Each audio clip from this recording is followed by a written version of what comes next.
What is up, family? I'm on my way to the gym. It's Christmas Eve, so when you're seeing this video, it should be on Christmas Day. So Merry Christmas. Hope you're having a good time. Real basic general overview of fitness, what you need to know for your goals, what you need to know if you should bulk, gain weight, lose weight, all that kind of thing. Kind of it's a broad spectrum of an introduction to fitness. So let's get into the video. I'm driving now. Bye. What is up, family? So the first thing we're going to go over is basically reps and ranges. All right, so basically we're going to put them into 3 categories. There are a lot more categories, and there's overloading, progressive overload, then there's different training styles, there's tempos, all that stuff. We're not going to get into that. So at a very base general level, we're going to put you into 3 segments. One, we're going to go strength. So for strength training, we're going to go into sets of 1 to 5, right? 1 to 5. The percentage you should be at is anywhere from 75 up. And as you're getting up in your percentage of weight, you should be going down in your reps, right? Because at a certain point, for most people, it's right around 90-ish%, where 3 reps at 90% is almost very, very taxing and very limiting on actually what you're getting out of it, all right? And then we're gonna go to our second section, or second type of athlete, which would be our hypertrophy or our bodybuilding athlete. They're going to want to focus in the 6 to 12 rep ranges, and they're going to want to be anywhere from 65 to 75% up to 80, possibly up to 80 depending on strength levels and of individual differences. And this one's going to be based really on just focusing on making our last rep as close to failure or as challenging as possible, with our first reps being fairly easy. And we're talking about in our rep range. So let's say we're doing, for me, example, let's say I'm going bench 135 and I'm gonna go for 6 to 12 reps. My 6th one, I should be like, it's easy. RPE or a difficult level of like 3. And then when I'm getting to like 8, it should be almost like at a 6 or a 7. And then when I'm getting to rep 12, it should be like, I'm not gonna be able to get one more rep after that. That's the idea for pushing ourselves to that, and that's the intensity we want with that training style, especially because we're hypertrophy, we're trying to grow, we gotta put lots of stress on our muscles, all right? And then our last athlete, or our last characteristic, or column, for lack of a better word, is gonna be our endurance athletes. Basically gonna be our marathon runners, our long distance runners, our racers, our body weight, our calisthenics. They're gonna wanna be in the 12 to 15, or broader, much further, it's like 20 reps is kind of where we see the cutoff as far as actually getting something out of our strength training. If you're going any lighter, you're getting like 25, 30 reps, unless you're training in like a competition or like a CrossFit style where the goal is that's how you train for competition, you're not gonna get much out of it. So I hope that makes sense. So basically, to summarize real quick, strength 1 to 5, 75 plus in percentage. Hypertrophy 65 to 75%, 6 to 12 reps. And then for our endurance, 12 and up to 20, anything more than 20, you're kind of getting into uncharted territory. And the percentage for that one should be anywhere from 50 to 65, 70%. Hope that makes sense for you guys. Hope this helps you guys out a little bit if you're structuring your own training or getting into the new year ready to smash it. You know what you're focused on. Hopefully this will help you out a little bit with reps and percentages on amount of weight or the intensity of weight to be lifting. Bulking or cutting. So if you are in a weight that you do not want to be at, and you want to see your abs, want to cut down, want to shred down, want to get toned to look bigger but not gain weight, then you're going to be in our cutting category. This is the cutting side. And then if you're basically lighter weight, you want to put on muscle, put on mass, don't care about getting extra body fat, just basically want to get stronger in the gym, you're going to be in our bulk.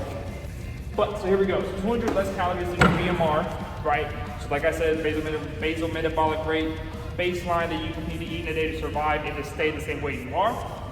Protein is going to be your main macronutrient I want you to focus on. Because you're trying to lose weight and trying to shut off some fat, but you don't want to lose muscle mass, you need to make sure your protein intake is the thing that you are focused on. Don't worry about carbohydrates that much. Don't worry about fat. As long as your calories are about 200 calories less, and you're hitting your protein goal, you're gonna make drastic changes and you're gonna love it. High intensity interval training is gonna be the best as far as like getting the maximum amount of calories burned or max amount of actual work in the least amount of time. Because you are cutting, you're gonna have less calories, less carbs at your disposal. You're gonna be more tired, more sluggish in the gym. Training's gonna feel a little bit harder than usual. That's normal. So what I would say if you're trying to get in your cardio is go hit or go like a strength training, but just go very little rest times. And that'll really drastically help you as far as just losing off the shedding the body fat fast while still being relatively healthy and strong because you're focusing on your protein intake being good as well. Here we go, we're going into bulky. This is for my people that want to gain size, just get bigger in a t-shirt. They don't really care if they're gaining any fat. So the main thing you want is you're gonna do 200 more calories. You can pump those numbers up to gain more weight. Just know that this is kind of what they found is the sweet spot as far as gaining weight without really gaining too much excess fat. If you're going like 500 calories or more, at that point you're just gonna gain fat, and you can only put on so much muscle in a month. So if you're doing that, you're probably gaining more fat than muscle. Carbohydrates are gonna be our main energy fuel source. That's the macronutrient you should focus on. Protein is always important as well, but carbs especially because it'll help your training and help you be able to lift more, work more, do more working out, which protein is still very important, don't get it wrong, but that'll be the one that's really gonna help you fuel your muscle gain. And then LISS, or low intensity steady state cardio, is the cardio we're gonna wanna do for us bulkers to kind of keep the fat, adipose tissue down. Only do this 2 to 3 times a week. The people over here are gonna be doing cardio a lot just because it's easier, efficient way for them to burn calories. We don't want that. We just kind of wanna just do it every once in a while, do it every 2 to 3 days, basically just to keep us healthy and our heart healthy and our heart working without really hurting or causing our gains to not be as proficient as we want them to be. Hope that makes sense for you guys. I hope that helps you guys out there who are trying to, whether setting your new goal to gain 20 pounds of muscle, lose 20 pounds, that kind of thing. Hopefully this helps you guys out.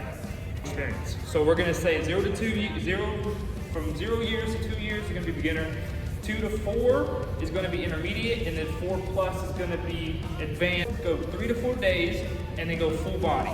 So I would say go like Monday, Tuesday, rest Wednesday, hit it Thursday, rest, and then go Friday, Saturday, whatever, however you want to break it up. I would also say Monday, Wednesday, Friday is a popular split for those who want to actually have the weekends to be free and do their own things. That's a popular split. And full body basically means just go from head to toe as far as training. So what I do, still make drastic changes.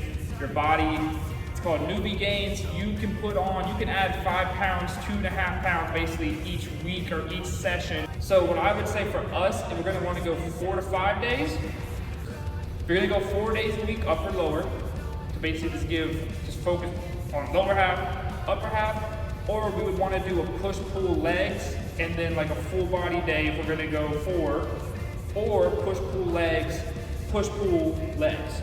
Does that make sense? So like, let's say we start bench press, and then we go pull-ups or deadlifts, and then we go squats, take a rest day, and then we'll go in and we'll go push-pull, so we'll go bench and deadlifts, and then we'll go squats. That's how you should mix it up. Basically, instead of deciding what muscle group you're gonna use, go by a lift. So I'm gonna do my bench today, but then I'm gonna go accessories off the bench. So I might do lower back and a little bit of posterior because we have to drive through our whole body to get the bench press up. Maybe I'm gonna go some lat activation because my lats are also using the bench press. That's how I would do it for us advanced lifters. Lift, and then focus on the accessory pieces that you use in those lifts and just work those out. And then basically each day go back and just focus on that stuff. And then you end up hitting enough frequency and enough times a week to get gains, especially at your advanced level where gains are minuscule at this point, but you're still making them. All right guys, and then the last tip that I'm gonna give you guys, basically another aspect of fitness that is very much underrated, is recovery. It's important to maximize gains, as sleep's drastically important. If you do not get enough sleep, that's when your body actually repairs itself and recovers. So if you're working really hard, putting great work in the gym, eating correctly, everything like that's going great, but you're not actually sleeping enough hours and letting your body have the time to put the things you eat and the work you put in and actually repair the muscles and get them to get bigger or get them to get stronger or make those adaptations, then you're wasting your time. Make sure you guys taking your off days. Make sure you always, I like to partition mine every 3 days. 2 off days. One of them is a legit off where I do not work out at all. One's kind of like I get to go do fun stuff, just kind of a mental off day while I'm still not going in there lifting super heavy weight, so I get to actually still recover. And then I try to eat more, a little bit more of those days as well to fuel my training. So what I like to say is I rest to get my work done. I don't work to rest. I hope that makes sense. I hope this video helps you guys. I hope this can help some of you guys on your fitness journey, because I know a lot of people are gonna start getting into fitness now. I love each and every one of you guys, family. Hope this helps you guys. Peace out.